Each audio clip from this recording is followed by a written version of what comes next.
ఇప్పుడు no cost cough syrup తో 60 రూపాయల విలువ గల ఇన్హేలర్ పూర్తిగా ఉచితం. దెబ్బకి దగ్గు జలుబు మాయం. వివిధ దేశాలు రాష్ట్రాల రాజధానులు నదీ పరివాహక ప్రాంతంలో ఉన్నారన్న సంగతి మర్చిపోయారా అన్న మంత్రి పయ్యావుల వ్యాఖ్యలకు పేర్ని నాని కౌంటర్ ఇచ్చారు.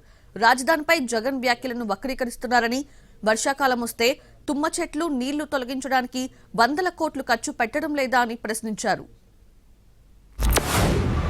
లోపల ఒకటి మాట్లాడతావు, బయట ఒకటి మాట్లాడతావు. అమరావతి మాకు ఓకే అంటావు, మళ్ళీ ఈరోజు ఏం మాట్లాడావు?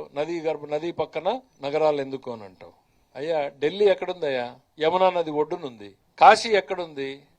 గంగా నది ఒడ్డునుంది. కల్కత్తా ఎక్కడుంది? హుగ్లీ నది ఒడ్డునుంది. న్యూయార్క్ ఎక్కడుంది? హడ్సన్ రివర్ పక్కనుంది. లండన్ ఎక్కడుంది? థేమ్స్ నది పక్కనుంది. ప్రపంచంలో నాగరికత మొదలైంది, పెరిగింది నదుల పక్కనే.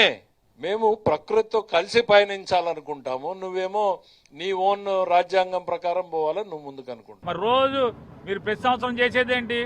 వర్షాలు తగ్గంగానే తుమ్మ చెట్లు కొడతాం, నీళ్లు దోడతాం, తుమ్మ చెట్లు కొడతాం, నీళ్లు దోడతాం. దానికే 100 కోట్లు ఖర్చు పెడుతున్నారు. దానిలో ఒక 1000 కోట్లు పెట్టి నీళ్లు దోడతాకి పంప్ హౌసులు కడతామంటున్నారు. ఇదేనా పోలవరం ప్రాజెక్టా, పట్టిసీమ ప్రాజెక్టా, లేదా ముచ్చుమర్రి ప్రాజెక్టా, లేదా రాయలసీమ లిఫ్ట్ ఇరిగేషనా? 1000 కోట్లు పెట్టి లిఫ్ట్ పెడతాం ఏంటి? అంత వరద వచ్చే చోట రాజధాని కడతాం ఏంటి అనేది జగన్మోహన్ రెడ్డి గారు ప్రశ్నిస్తే దాన్ని ఈ రకంగా మీరు అవాకులు చవాకులు పెడతాం.